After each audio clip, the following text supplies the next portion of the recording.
ปุ่นมีน้ำเจรีในเตมีกำมีหมุนเตอยู่ห้าเข้ามาถ่อมด้วยอปุ่มอันในอีกหนึ่งเมื่อกว่านั้นมีเฮือนหนึ่งปอเมตายเจียมเจ้ากึดสังขาสองก็ปีน้องก้อยปีมันกลุ่มว่นว่าน้องมันแน่เป็นตัวสุกยุงก็เป็นปีสังเลยถามแจกนาเฮือนปอเมไว้บันอมวยก็มีเฮือนอ่อนหลังหนึ่งและตั้งคอกควายอ่อนอันหนึ่งจังมีแทงหน้าสองล็อกหนึ่งเล็กล็อกหนึ่งเยอะปอยก็ควายแทงตัวหนึ่งปีมันจังลาดว่าก็เป็นปีไอเมื่อ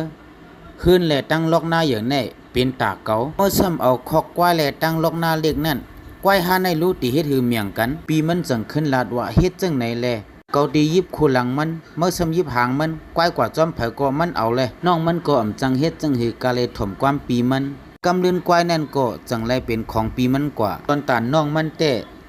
สันมาเลยมินตีหางควายนั่น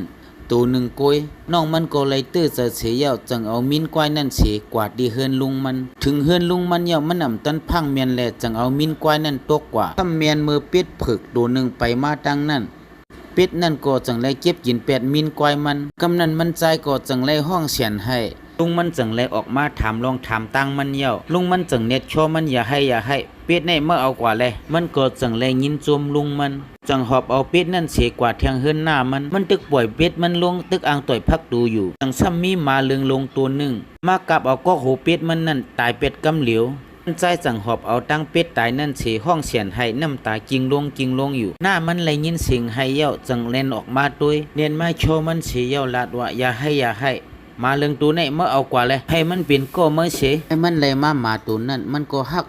ไว้เหมือนหนังเป็นปีเป็นน้องมันถึงตีว่ามันนำเลยกินก็ให้มามันนั่นเลยกินอิ่มอยู่อ่ำหึงถึงมาเข้าหื้อผลก็ตกน้ำก็ลกถึงมาเข้าเฮ็ดนาเย่าในแลก็เป็นปีมันจุงเอาตั้งควายเสียจังมาไถนามันก็เป็นน้องซ้ำย้อนมีควายแลจังไถจังแลกว่าย้อนหิมควายปีมันน้องมันจังลาดว่าปีก็มีควายก่ำจังไถปันก็หิมควายปีไอเฮารู้ปีมันก็จังไลไว้หัววุดเสียลาดว่าไร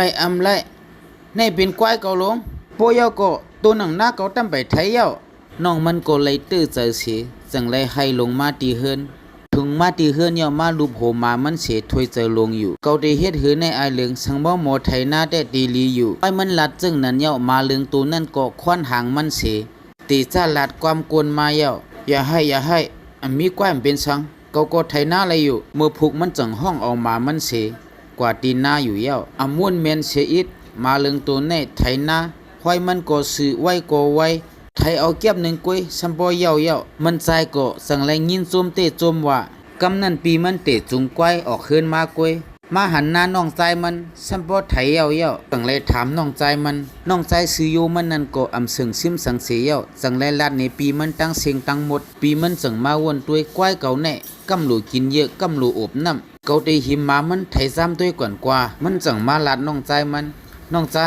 ก้อยเก่าแน่มันนำป้ออยู่ลีมันก็หิมมาเมื่อไถซ้ำตัวรู้กำนันน้องมันก็พร้อมเจอมาปันปีหิมไลอยู่ก้อยกะว่าปียำมันหนาปีมันก็ว่ามันจังสูงเอามานั่นเสียกว่าไถน้ามันเอาสายแอกนั่นหัดอกมานั่นเสียจังเลยไถด้วยมากว่าอยู่ก็ยำกว่าก็หนึ่งแค้นยำหนึ่งมันยำหนึ่งมาตัวนั่นแค้นกว่าถึงกำเนินสุดมานั่นก็จุกเป็ดเสียกว่าเย้ากำนันโตซามันก็ออกกว่าเลยบ่ม่กว่าเกาหลีเฮียมเมื่อตายเอามาเรื่องตัวนั่นก็ย่อมกว่าลามันจังวักเอาตาเม็ดมันนั่งเฉยำเสอก็โหมาเรื่องตัวนั่นตายเป็ดกำเหลียววายน้องมันหันเย่าจังมาหอบเอามามันนั่นเฉให้กาวากาเปลี่ยนมันจังหอบเอามาตัวนั่นกว่าพังตั้งโหนามันจังเลยนั่งหิมคุมมาตัวนั่นเฉอุบข้อความเนื้อเจอมันอยู่หึงหลายวันตีคุมมาเรื่องตัวนั่นออกต้นไม้มาต้นไม้นั่นก็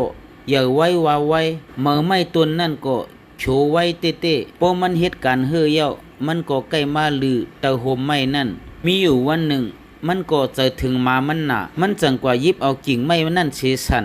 กำนั่นตีเหนือต้นไม้นั่นก็เป็นเม็ดเงินเสียตกลงมาเสียงมันสัมปโมคักคิกมันจังเอาเงินนั่นเสียจังเน็ตกว่าซื้อโวปอเย่าซ้ำไปเฮ็ดเฮิรนเทียงก่อนปลายปีมันไหลหูเย่าปีมันก็จังไรเน็ตกว่าถามน้อง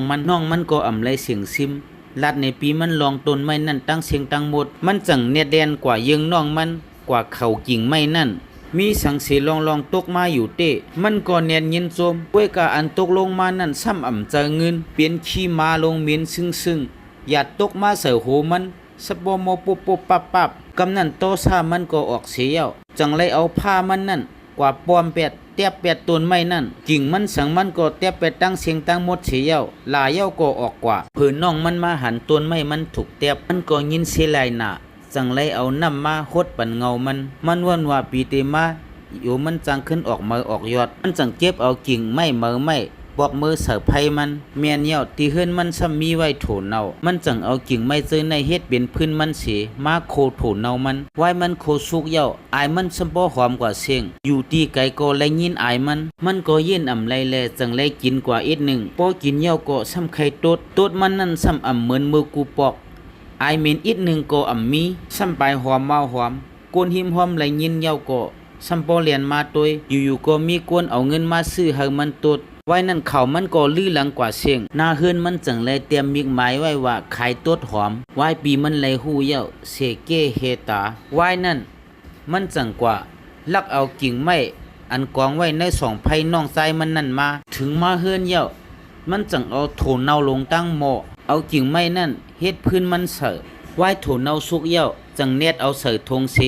เลียนกว่าตินเนกาดตั้งกว่าโซว่าใครต้นหอมค่าใครต้นหอมมือเตะบนถังเป็นน้องมันย้อนใครสุดอายต้นหอมแหละจังแน่เลียนออกขึ้นมาเผื่อมาหันอ่ำเจอน้องใจมันแหละอ่อนกวนไวหูวุดมันก็จังเนรัดว่าพี่น้องเขาค่าโอเนาคาในเอากิ่งไม่หอมโคไว้แน่เอากินเศษต้นไหนไอ้มันหอมมาหอม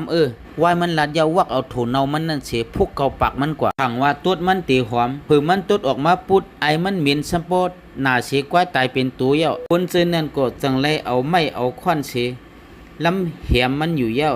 น้องใจมันแต่เฮ็ดสวนเฮ็ดนาเสขายต้นหอมอยู่อำหึงก็มันจังเลยเอาเมก้อนหนึ่งเมมันก็แน่ห่างก็ห่างดีซ้ำหมอลาดสังฆาสองก็จังเลยอยู่จ้อมกันกว่า